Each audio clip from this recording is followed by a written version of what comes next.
زکوٰۃ اسلام کا جو معاشی سسٹم ہے اس کی بہتری کی ضمانت ہے۔ سارے لوگ امیر ہو جائیں، سارے غریب ہو جائیں، یہ اللہ کی حکمت نہیں ہے۔ کچھ غریب کچھ امیر، تاکہ نظم زندگی چلتا رہے۔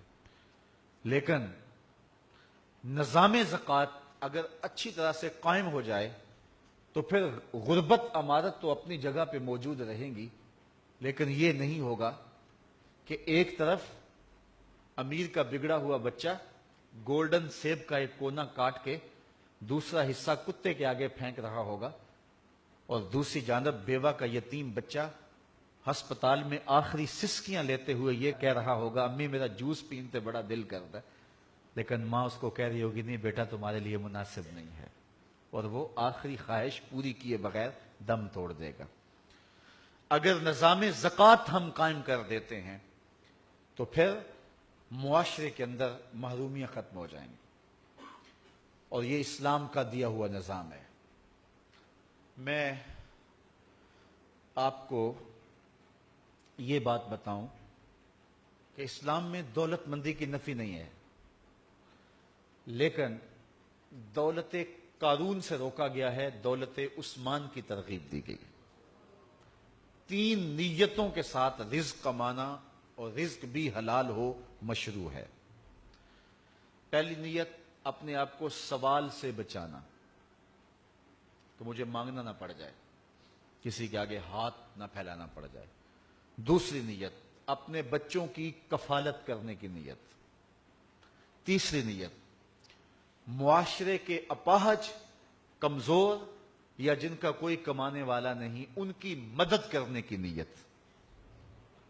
ان 3 نیتوں سے حلال کمایا تو شریعت میں محمود ہے، اور سچا تاجر کل قیامت کے دن نبیوں کے ساتھ اٹھایا جائے گا۔ یہ بہت بڑی بات ہے، لیکن نیتیں یہ 3 ہوں اور رزق بھی حلال ہو۔ اگر نیتیں یہی ہیں لیکن رزق حلال نہیں ہے، ڈاکہ اس لیے کیا کہ غریب بچیوں کی شادی کر دوں، تو نیت اچھی ہے لیکن عمل اچھا نہیں ہے۔ اچھا، رزق بالکل حلال ہے، لیکن نیت ان تینوں کے ساتھ ایک یہ بھی آگئی، میں معاشرے میں نمایاں ہو جاؤں، میں رشتہ داروں میں اوپر چلا جاؤں، میں جو ہے وہ میرا ٹور ٹپا ہو، تو یہ مقاصد اگر آگئے تو رزق حلال بھی اس کے لیے محمود نہیں رہے گا۔ بدقسمتی ہے کہ ہر سال سیلاب آتا ہے تو لاکھوں لوگوں کے گھر بہہ جاتے ہیں۔ 67 سال سے سیلاب کی گزرگاہیں وہی ہیں، اس کے باوجود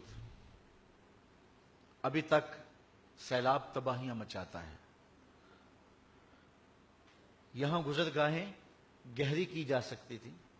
سب سے زیادہ جرمنی میں بارشیں ہوتی ہیں تو وہاں 50-50 فٹ گہرے جو ہیں وہ دریا ہیں، اور جتنا پانی ہو وہ کھینچ کے سمندر میں لے جاتے ہیں۔ تو یہاں دریا زمین کے برابر کیوں ہیں؟ ان کو بھی گہرا ہونا چاہیے تھا، اور کروڑوں روپے کے فنڈز موجود ہیں، لیکن اسمبلیوں میں بیٹھے ہوئے منہ کے اندر سونے کا چمچ لے کے پیدا ہونے والوں کو کیا پتا کہ غریب کا جب گھروندہ گرتا ہے تو اس پہ کیا بیتتی ہے۔ وہ ماں جس نے پائی پائی جوڑ کے، کمیٹیاں ڈال ڈال کے، لوگوں کے گھروں کے برتن مانج مانج کے بیٹی کا جہیز بنایا ہوتا ہے، جب پانی کا ریلا بیٹی کا جہیز بہا کے لے جاتا ہے تو اس ماں کے دل پہ کیا گزرتی۔ میرے رونگٹے کھڑے ہو جاتے، مجھے ایک بات یاد آتی ہے۔ ایک شخص کی جوان بیٹی فوت ہو گئی، اور میں ان کے گھر فاتحہ کے لیے گیا، تو وہ خاتون بھی کہہ رہی تھی اور اس کا شوہر بھی کہہ رہا تھا،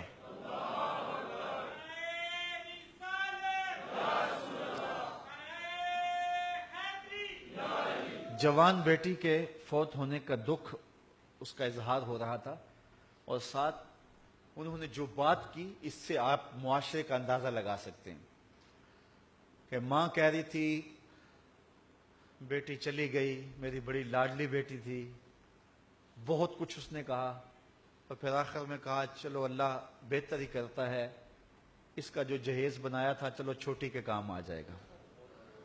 تو مجھے بتائیں کہ یہ ہے معاشرے کی محرومیاں، جب وہ ڈور ڈنگر جو 5-5 سال سے پال کے جوان کیے ہوتے ہیں اور بوڑھے باپ کی آرزو ہوتی ہے ان کو بیچ کر کے ہم بیٹی کی شادی کر دیں گے، جب پانی میں بہ جاتے ہیں تو اس کیفیت کو وہ نہیں جان سکتے جو ایوانوں میں بیٹھے ہیں۔ سکھیے دیگل سکھیا سن کے اتنا خوش نہ ہوندا، دکھیے دیگل دکھیا سن کے ہنجو پر ہوندا۔ تو میاں صاحب فرماتے ہیں اصل یہ دکھیا ہی جان سکتا ہے کہ کیفیت کیا ہوتی ہے۔ کاش کہ ہمارے آیان اقتدار کو یہ توفیق نصیب ہو کہ پشتوں کے لیے جو اربوں روپے پڑے ہیں اس سے جو ہے وہ بند باندھے جائیں، اور جو ہے وہ پانی کی آبی گزرگاہیں جو ہیں ان کو گہرا کیا جائے، اور ہر سال یہ ظلم اور یہ زیادتی نہ ہو۔ آفتیں تو آتی ہیں، تمام ممالک میں آتی ہیں، لیکن اس طرح کے نقصان نہیں ہوتے۔ یہ ہماری ناحکمتی کا نتیجہ ہے۔ پھر اشک شوئی کے لیے ہم جو ہے وہ انہیں کچھ کر رہے ہوتے ہیں، اور وہ بھی وعدوں تک جو ہے وہ حاصل ہوتا ہے، اس کے آگے کچھ نہیں ہوتا۔